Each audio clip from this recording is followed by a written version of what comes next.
Assalamualaikum warahmatullahi wabarakatuh.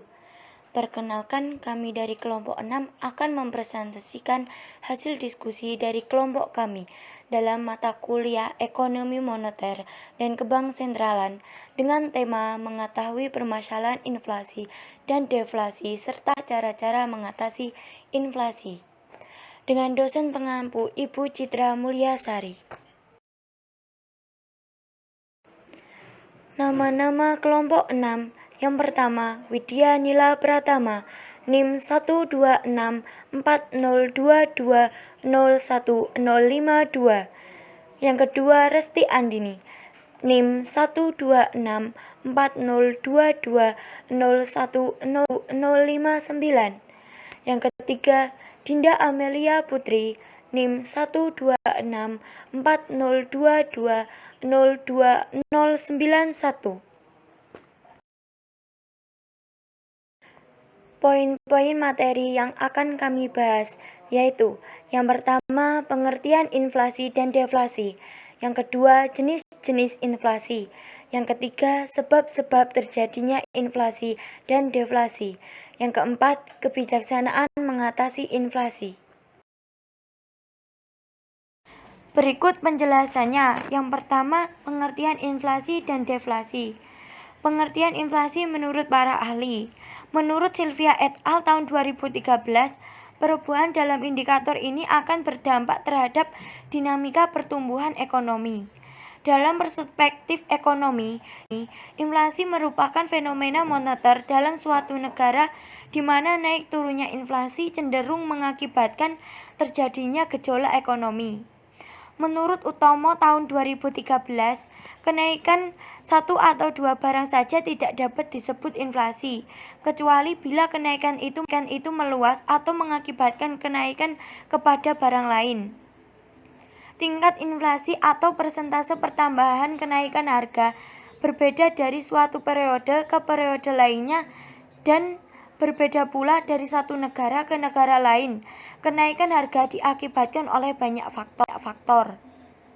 Veneris dan Sebol dalam Muana Nanga tahun 2001 nomor 241 mendefinisikan inflasi sebagai suatu kecenderungan meningkatnya tingkat harga umum secara terus-menerus sepanjang waktu. Menurut Nopirin tahun 2000 nomor 25, inflasi adalah suatu proses meningkatnya harga-harga secara umum dan terus-menerus atau kontinu berkaitan dengan mekanisme pasar yang disebabkan beberapa faktor antara lain konsumsi masyarakat yang meningkat, berlebihnya likuiditas di pasar yang bahkan memicu konsumsi bahkan spekulasi, sampai termasuk juga akibat adanya ketidaklancaran distribusi barang. Dalam ilmu ekonomi, inflasi adalah suatu proses meningkatnya harga-harga secara umum dan terus-menerus berkaitan dengan mekanisme pasar yang dapat disebabkan oleh berbagai faktor, antara lain konsumsi masyarakat yang meningkat, berlebihnya likuiditas di pasar yang memicu konsumsi atau bahkan spekulasi, sampai termasuk juga akibat adanya ketidaklancaran distribusi barang. Pengertian deflasi. Deflasi didefinisikan sebagai meningkatnya permintaan terhadap uang berdasarkan jumlah yang berada di masyarakat. Deflasi terjadi ketika jumlah uang yang beredar di masyarakat atau money supply lebih sedikit dari jumlah suplai barang yang ada sehingga terjadi penurunan harga-harga. Deflasi juga berkaitan dengan nilai tukar rupiah. Dengan deflasi, mata uang kita mengalami apresiasi atau peningkatan. Dalam ilmu ekonomi, deflasi diartikan sebagai suatu periode di mana harga-harga secara umum jatuh dan nilai uang bertambah. Deflasi adalah kebalikan dari inflasi. Salah satu cara menanggulangi deflasi adalah dengan menaikkan tingkat suku bunga. Deflasi yaitu kecenderungan dari daya beli uang sebagai alat tukar untuk menurun secara umum terhadap barang kebutuhan masyarakat.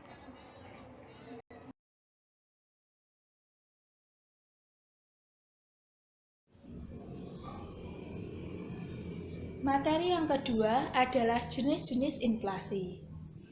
Pertama, berdasarkan asalnya, yaitu A. Inflasi yang berasal dari dalam negeri atau domestic inflation, yaitu inflasi yang sepenuhnya disebabkan oleh kesalahan pengelolaan perekonomian, baik di sektor real maupun di sektor moneter di dalam negeri oleh para pelaku ekonomi dan masyarakat. B. Inflasi yang berasal dari luar negeri atau imported inflation, yaitu inflasi yang disebabkan oleh adanya kenaikan harga-harga komoditi di luar negeri atau di negara asing yang memiliki hubungan perdagangan dengan negara yang bersangkutan. Kedua, berdasarkan keparahannya, yaitu A. Inflasi ringan atau inflasi merangkak atau creeping inflation, B. Inflasi sedang, C. Inflasi berat, D. Inflasi liar atau hyperinflation.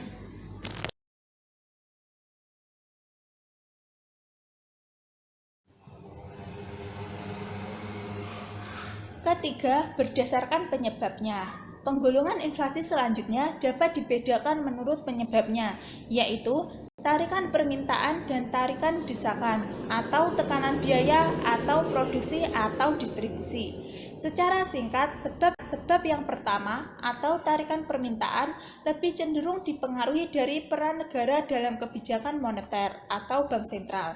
Sedangkan sebab yang kedua lebih cenderung dipengaruhi dari peran negara dalam kebijakan eksekutor yang dalam hal ini dipegang oleh pemerintah, misalnya fiskal, kebijakan pembangunan infrastruktur, regulasi, dan lainnya. Keempat, berdasarkan cangkupan pengaruh terhadap harga. Inflasi juga dapat dibagi berdasarkan besarnya cangkupan pengaruh terhadap harga. Jika kenaikan harga yang terjadi hanya berkaitan dengan satu atau dua barang tertentu, inflasi itu disebut inflasi tertutup atau closed inflation. Namun, apabila kenaikan harga yang terjadi pada semua barang secara umum, maka inflasi itu disebut sebagai inflasi terbuka atau open inflation.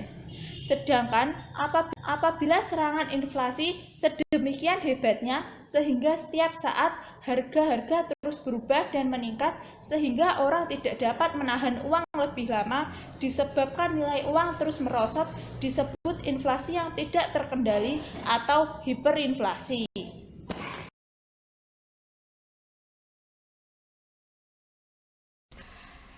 Materi yang ketiga yaitu sebab terjadinya inflasi dan deflasi.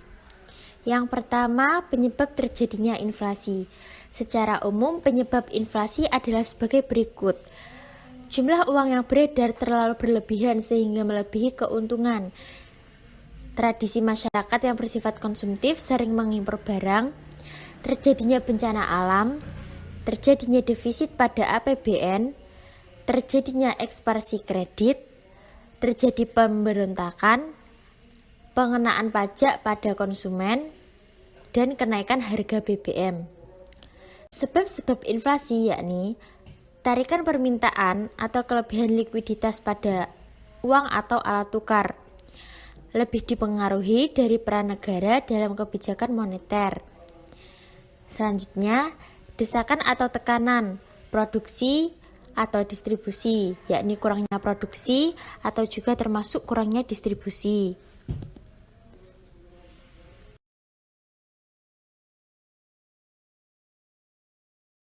Selanjutnya, terjadinya deflasi. Yang pertama, menurunnya persediaan uang di masyarakat. Menurunnya jumlah persediaan uang di masyarakat ini cenderung disebabkan karena sebagian besar masyarakat menyimpan uangnya di bank. Yang kedua, meningkatnya persediaan barang. Apabila permintaan barang meningkat, produsen cenderung terus meningkatkan produksinya pada saat kondisi seperti itu. Yang ketiga, menurunnya permintaan akan barang. Apabila permintaan akan suatu barang menurun sedangkan produksi tetap dilakukan, maka cenderung hal tersebut akan menurunkan tingkat harga barang yang bersangkutan.